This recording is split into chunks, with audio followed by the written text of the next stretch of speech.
Hello students, मैं विनीत तिवारी और आज मैं फिर मौजूद हूँ शिशिर सर क्लासेस के ऑनलाइन फोरम पर। जैसा कि आप जानते हैं कि अब हम लोग ऑफलाइन के साथ साथ ऑनलाइन फोरम पर भी मौजूद हैं। तो स्टूडेंट, आज के इस वीडियो में हम लोग क्लास 7th के साइंस के पहले चैप्टर न्यूट्रिशन इन प्लांट्स, जो क्लास 7th के साइंस का पहला चैप्टर है न्यूट्रिशन इन प्लांट, इस चैप्टर के जो छोटे छोटे नोट्स हैं, छोटे छोटे जो पॉइंट हैं, पूरे जो चैप्टर है उस पूरे चैप्टर की समरी को मैं कुछ पॉइंट्स में यहाँ पर लेके आया हूँ। एक बार मैं पूरा जो है प्रेजेंटेशन आप लोगों को दिखा देता हूँ। ये पूरे चैप्टर को कुछ इंपॉर्टेंट पॉइंट्स में हम लेके आए हैं। इन्हीं पॉइंट्स पर आज के इस वीडियो में हम लोग डिस्कस करेंगे। तो स्टूडेंट्स, चलें स्टार्ट करते हैं chapter first, nutrition in plant of class 7। Students, यहाँ पर हम लोग पढ़ रहे हैं, एक मिनट स्टूडेंट मैं पेन ले लेता हूँ।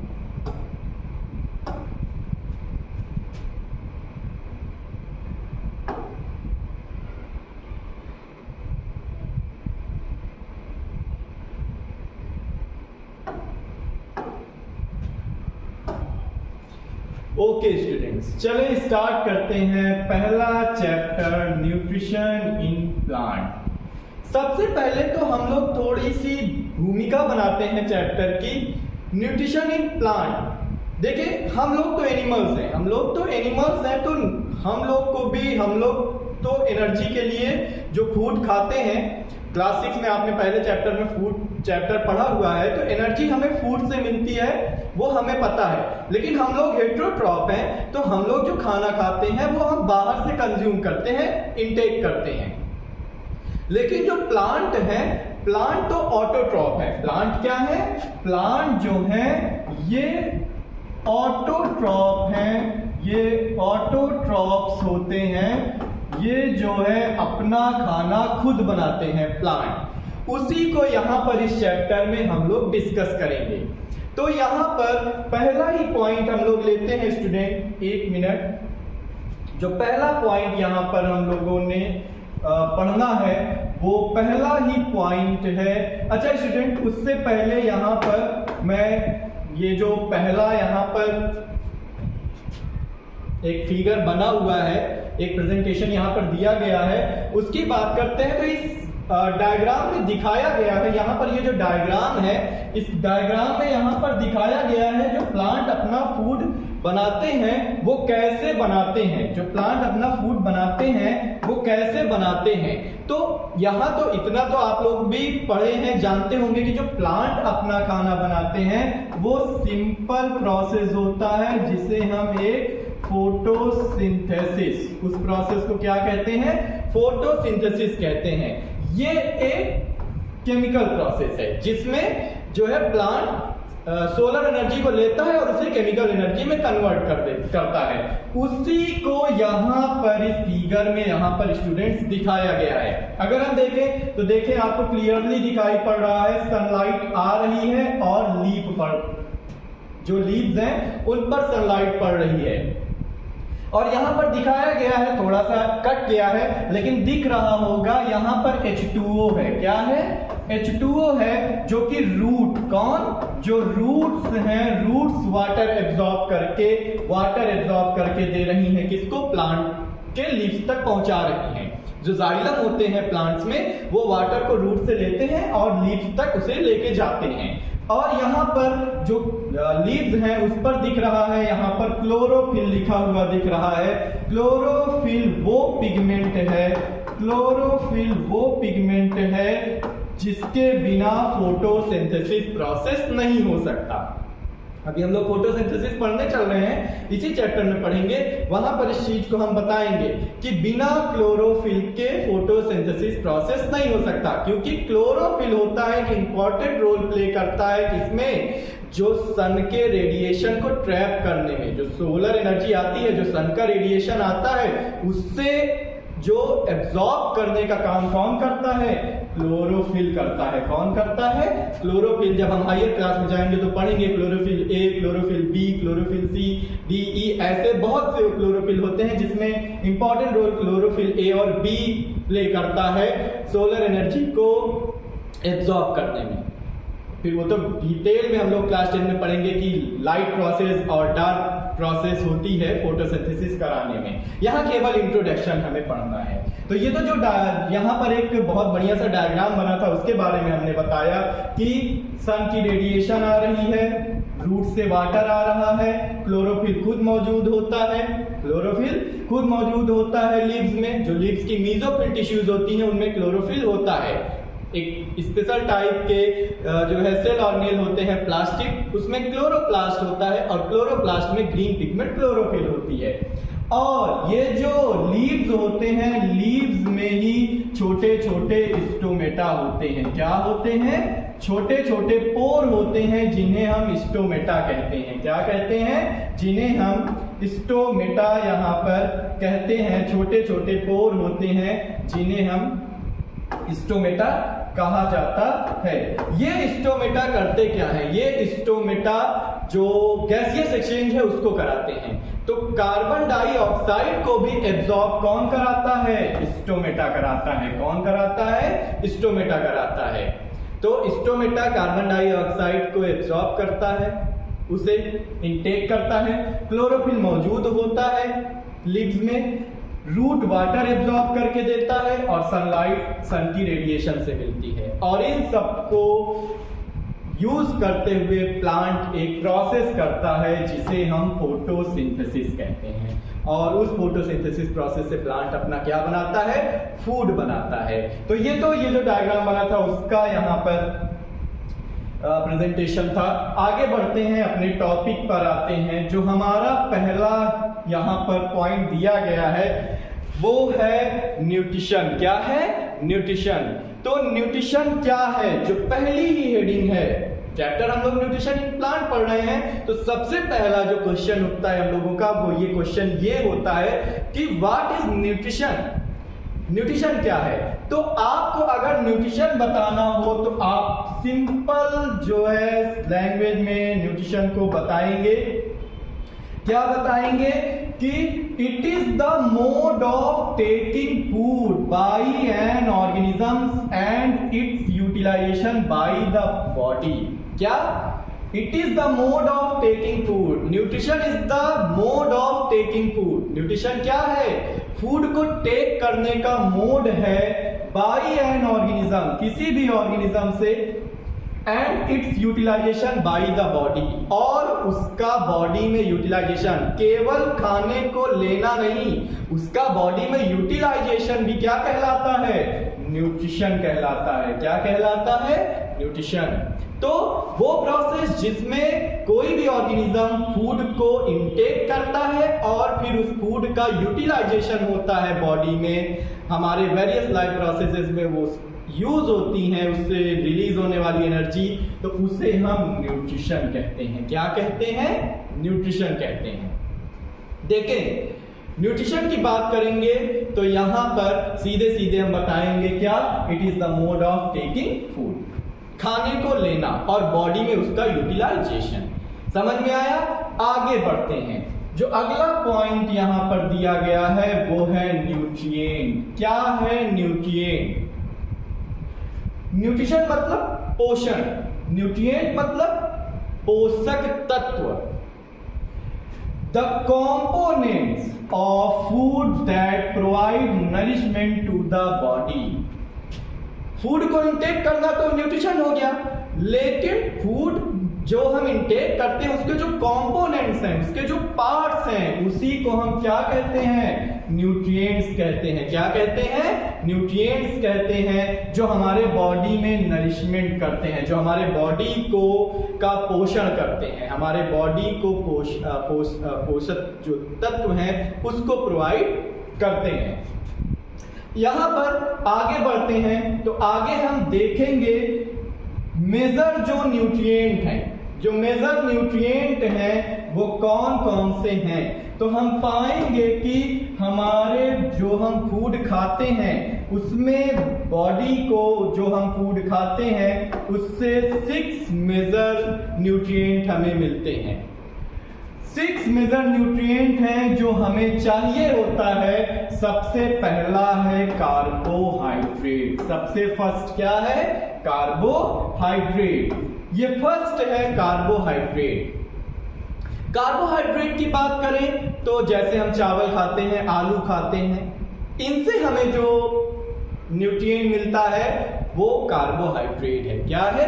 कार्बोहाइड्रेट। अगर हम कार्बोहाइड्रेट को सिंपल वर्ड में बात करें तो हम शुगर, क्या शुगर जो हम जब हम किसी भी बात कर रहे होते हैं न्यूट्रिएंट, उसमें अगर हम शुगर की बात कर रहे हैं तो वो कार्बोहाइड्रेट है। वो क्या है? कार्बोहाइड्रेट है। जैसे सबसे ज्यादा हमें जैसे चावल से, राइस से, पोटैटो, आलू से, इन सब से हमें कार्बोहाइड्रेट मिलता है। सबसे ज्यादा हमें चावल से मिलता है कार्बोहाइड्रेट। जो हम रोटी खाते हैं, स्टार्च, रोटी खाते हैं ना, जो हम रोटी खाते हैं उससे हमें कोई स्टार्च होता है, और starch is a carbohydrate. Starch क्या है? कार्बोहाइड्रेट है। वही स्टार्च हम ब्रेक करते हैं, हमारे जब हम डाइजेशन स्टार्ट होता है तो हमारी बॉडी के अंदर वो ब्रेक होता है, देन वो स्टार्च कन्वर्ट होता है सिंपलर सब्सटेंसेस में, जिसे हम ग्लूकोज या शुगर, नॉर्मली ग्लूकोज कहते हैं। क्या कहते हैं? ग्लूकोज। कार्बोहाइड्रेट एक एनर्जी गिविंग सब्सटेंस है। कार्बोहाइड्रेट वो सब्सटेंस है जो हमें एनर्जी देता है। क्या देता है? एनर्जी देता है। तो कभी आप ऐसा फील करिएगा कि आप बहुत ज्यादा जो है टायर्ड फील कर रहे हो, आप जो है जैसे गर्मियां आ रही हैं, एड अभी आना स्टार्ट हो जाएगा ना, टीवी पर एडवर्टीजमेंट आना स्टार्ट हो जाएगा वो ग्लूकोज का। ग्लूकोज क्या है? ग्लूकोज कार्बोहाइड्रेट है जो हमें एनर्जी देता है। हम केवल 1 गिलास पानी लेते हैं, 2 चम्मच ग्लूकोज डालते हैं, स्टीर करते हैं और पी लेते हैं, तो हमें तुरंत एक फ्रेशनेस महसूस होती है। वो एनर्जी के कारण होता है। वो फ्रेशनेस जो हमें आती है वो एनर्जी के कारण होता है। इसीलिए हम कह रहे हैं carbohydrate is a energy giving substance. Carbohydrate क्या होता है? एनर्जी गिविंग सब्सटेंस होता है। हमें ये इंस्टेंट एनर्जी देता है कार्बोहाइड्रेट। अगर हम बात करें जो अगला न्यूट्रिएंट है वो फैट है। क्या है?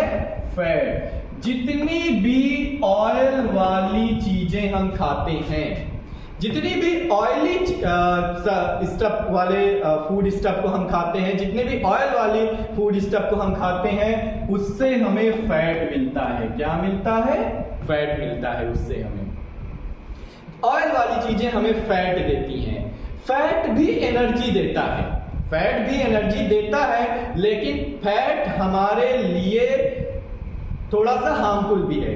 जब हम बहुत ज्यादा ऑयली सब्सटेंस खाने लगते हैं तो वो फैट जो उसमें कोलेस्ट्रॉल होता है वो हमारे ब्लड की जो वेसल्स हैं उनमें जमने लगता है। फिर हमें बीपी जैसी जो बीमारी है, ब्लड प्रेशर जैसी जो बीमारी है, वो हमें धीरे धीरे होने लगती है।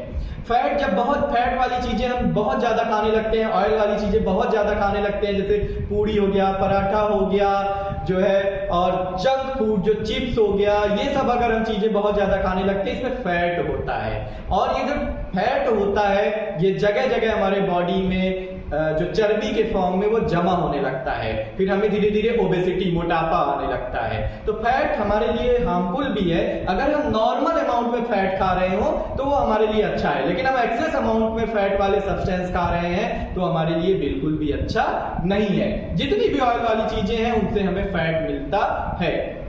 जैसे पूड़ी पराठा हम खाते हैं, ऑयल में तली जाती है, ऑयल में बनता है, उसमें फैट होता है। कार्बोहाइड्रेट के साथ साथ क्या होगा? फैट भी होगा। तो कार्बोहाइड्रेट को हमें एनर्जी देगा, लेकिन फैट हमारे लिए हार्मफुल है। चीज हो गया, बटर हो गया, घी हो गया, ये सब में फैट होता है। इन सब में क्या होता है?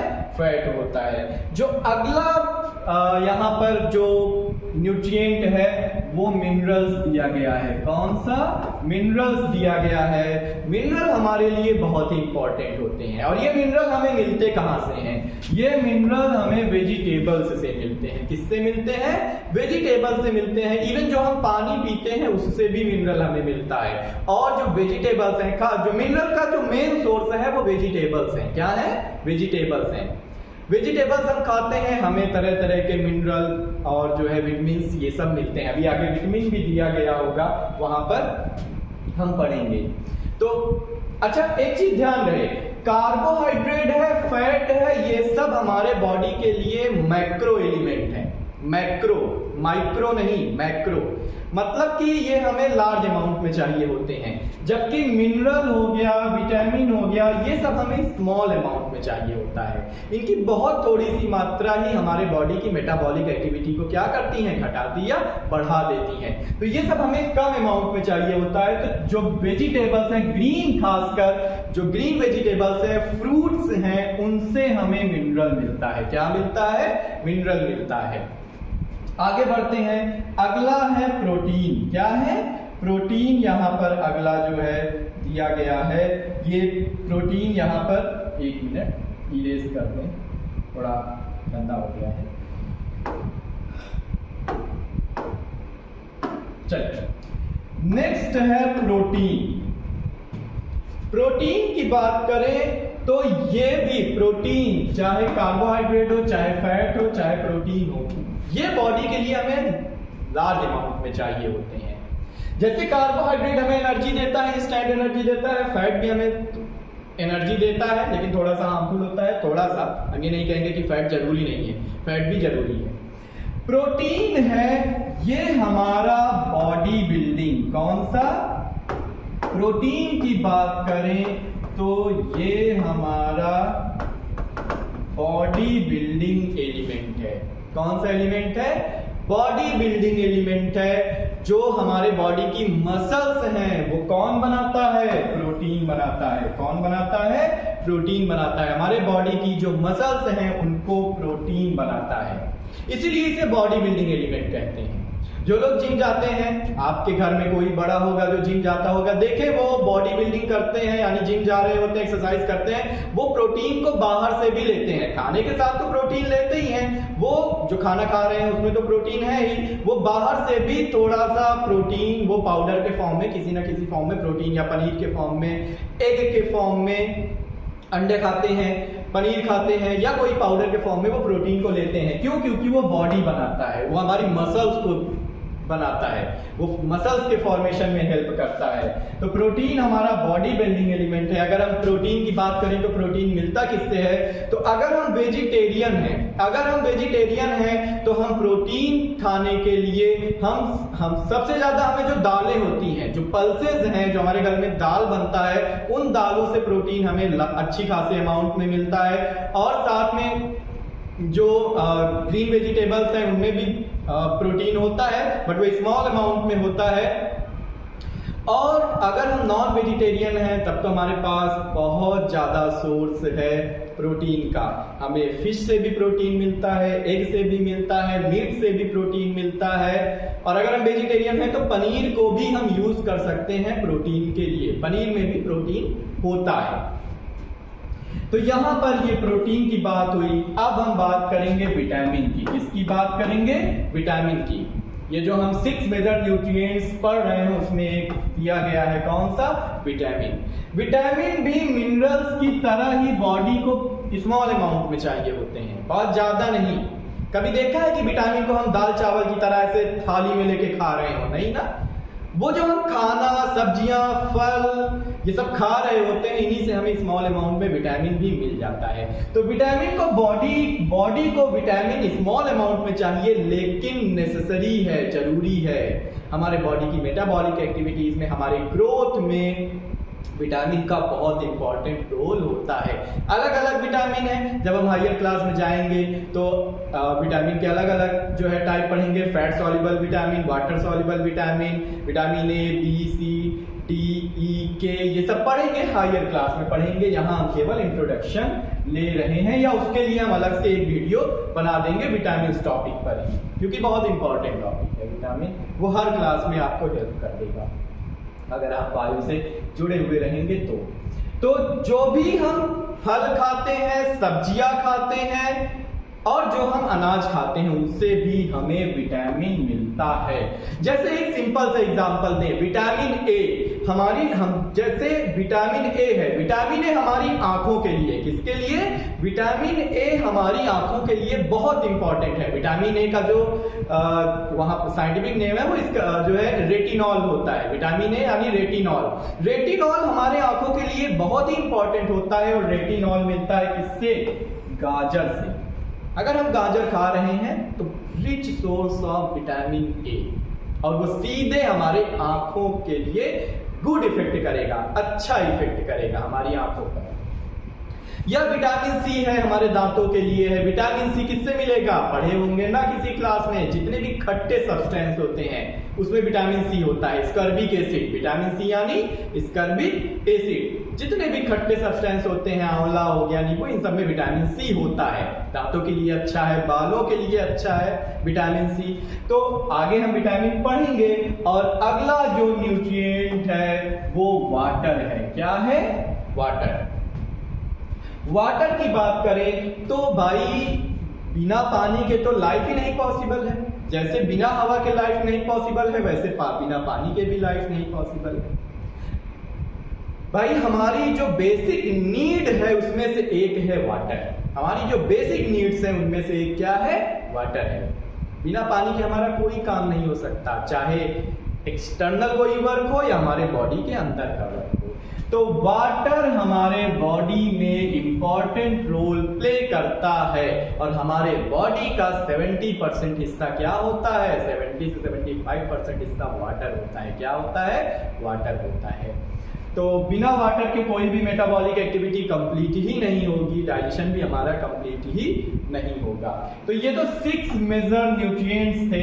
इसी में एक न्यूट्रिएंट आता है रफेज। क्या आता है? रफेज आता है। ये जो रफेज है ये क्या है? फाइबर्स। क्या? फाइबर्स। जो हम सब्जियां खाते हैं, फल खाते हैं, उनमें फाइबर होते हैं। ये हमें कोई एनर्जी या ऐसा नहीं है कि रफेज कार्बोहाइड्रेट की तरह हमें एनर्जी दे रहा है, लेकिन रफेज हमारे डाइजेशन के लिए बहुत ही इंपॉर्टेंट रोल प्ले करता है। हमारा जो डाइजेशन प्रोसेस है वो बिना रफेज के सही से कंप्लीट नहीं हो सकता। और जो हम फल और सब्जियां खाते हैं उनमें रेशे जो होते हैं उन्हीं को हम रफेज कहते हैं। तो ये हमारे डाइजेशन को कंप्लीट कराता है, डाइजेशन को सही तरीके से कराता है। कौन? रफेज। और ये होता कहाँ है? फलों, सब्जियों, अनाज में भी होता है। भाई गेहूं का आटा बनता है ना, तो गेहूं का आटा चालने के बाद जो चोकर बचता है, जो वो भूसी छोटी छोटी बचती है, वो रफेज ही है। तब भी बहुत थोड़े अमाउंट में वो आटे के साथ जाती है। मैदा खाइए और उसके डाइजेशन में देखिए क्या आपके पेट में जो है हलचल होती है। और रोटी खाइए, किसका डाइजेशन जल्दी होगा? रोटी का, क्योंकि उसके साथ रफेज होता है। मैदा के साथ रफेज नहीं होता। इसीलिए आप किसी दिन भटूरा खाइए और तब देखिए आपका पेट लंबे समय तक भरा भरा रहेगा, जबकि आप रोटी खाइए, देखिए आसानी से डाइजेशन हो जाता है। तो चले स्टूडेंट्स आगे बढ़ते हैं। यहाँ पर 6 मेजर हम लोग जो पढ़े मिनरल न्यूट्रिएंट, उसको आगे बढ़ते हैं। यहाँ पर अब कुछ पॉइंट्स दिए गए हैं, चले उन पॉइंट्स को देख लेते हैं। वो पॉइंट क्या है?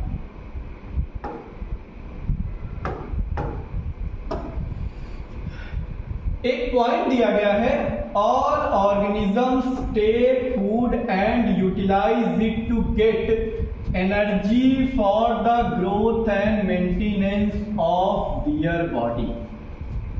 ये पॉइंट दिया गया है कि कोई भी ऑर्गेनिज्म हो, कोई भी लिविंग ऑर्गेनिज्म हो, चाहे वो यूनिसेलुलर ऑर्गेनिज्म हो, एक सेल वाला ऑर्गेनिज्म हो, चाहे वो मल्टी सेलुलर वाला ऑर्गेनिज्म हो, चाहे वो सिंपल ऑर्गेनिज्म हो, चाहे वो कॉम्प्लेक्स ऑर्गेनिज्म हो, उसको क्या चाहिए होता है? फूड चाहिए होता है।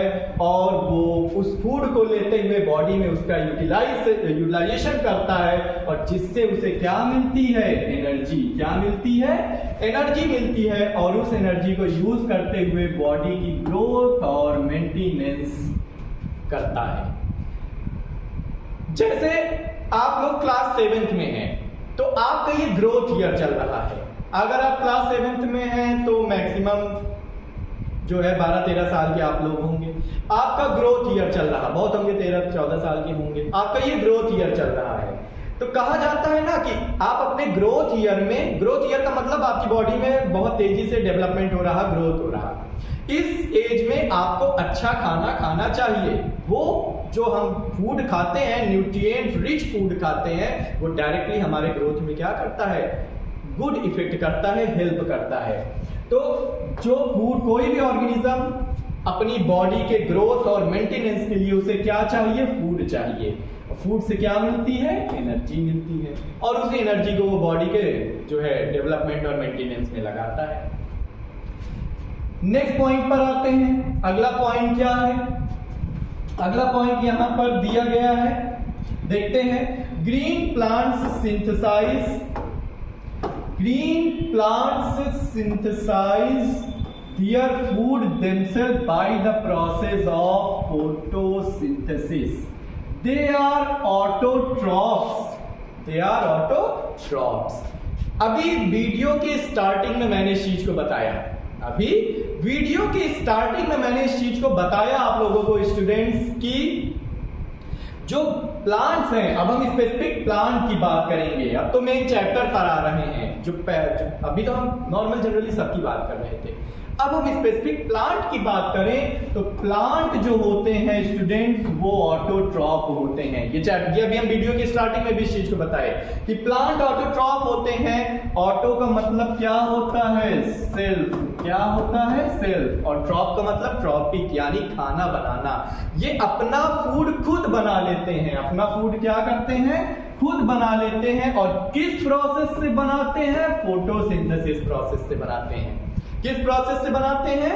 फोटोसिंथेसिस प्रोसेस से बनाते हैं। अभी स्टार्टिंग में भी हमने वो जो डायग्राम बना हुआ था, तो वहां पर फोटोसिंथेसिस का प्रोसेस के बारे में हमने आपको हल्का फुल्का बताया था। अभी तो अब हम लोग चल रहे हैं पढ़ने यहाँ पर।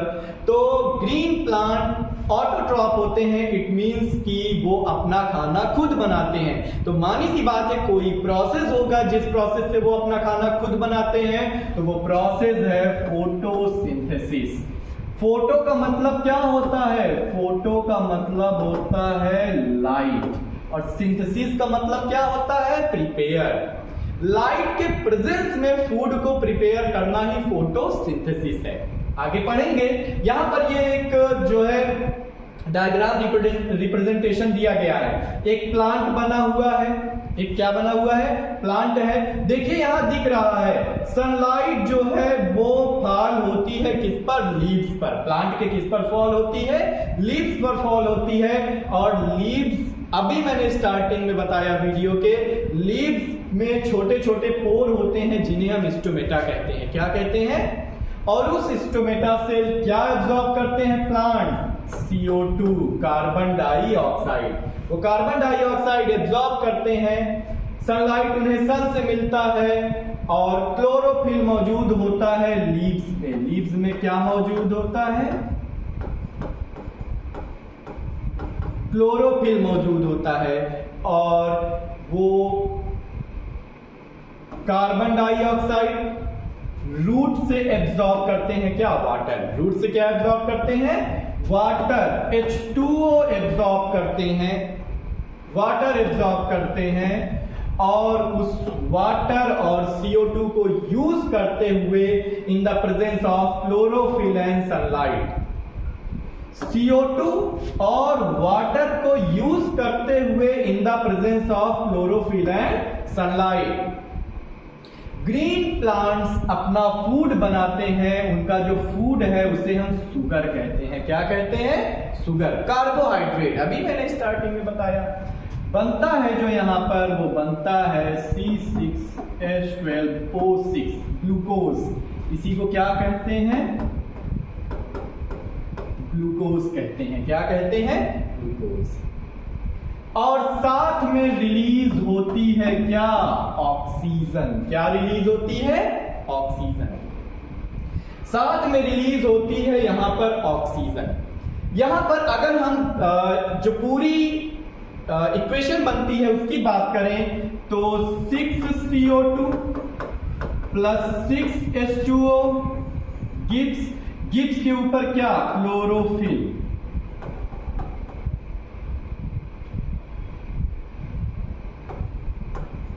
क्लोरोफिल। और यहां पर क्या? सनलाइट। Chlorophyll and sunlight. क्या बनेगा? CO2 और वाटर को यूज करते हुए ये बनाते हैं क्या? C6H12O6 प्लस 6O2 ग्लूकोज बनाते हैं, जो कि प्लांट का बनाया हुआ फूड है, और साथ में ऑक्सीजन रिलीज करते हैं। क्या रिलीज करते हैं? ऑक्सीजन। तो जो फोटोसिंथेसिस को आप डिफाइन भी करेंगे तो सिंपली जब आप बताएंगे तो आप यही बताएंगे कि ग्रीन प्लांट CO2 और वाटर, कार्बन डाइऑक्साइड और वाटर को यूज करते हुए किसके प्रेजेंस में? क्लोरोफिल और सनलाइट के प्रेजेंस में अपना फूड बनाते हैं, जिसे हम कार्बोहाइड्रेट कहते हैं, और साथ में रिलीज करते हैं क्या? Oxygen gas. क्या रिलीज करते हैं? Oxygen gas. तो इस होल प्रोसेस को हम क्या कहते हैं? फोटोसिंथेसिस कहते हैं। क्या कहते हैं? फोटोसिंथेसिस कहते हैं। तो आज स्टूडेंट्स हम लोगों ने न्यूट्रिशन हेडिंग को पढ़ा, न्यूट्रिएंट को पढ़ा, जो 6 मेजर न्यूट्रिएंट थे उनके बारे में जाना, और फोटोसिंथेसिस प्रोसेस को यहाँ पर मैंने डायग्रामेटिकली इसको जो है रिप्रेजेंट जो हुआ है इसको मैंने एक्सप्लेन किया। तो स्टूडेंट्स हम अगली क्लास में जब अगला वीडियो लेके आएंगे इसी चैप्टर का सेकंड पार्ट, तो उसमें कुछ और भी टॉपिक दिए गए हैं, उन टॉपिक्स पर हम डिस्कस करेंगे। Thank you students, have a nice day.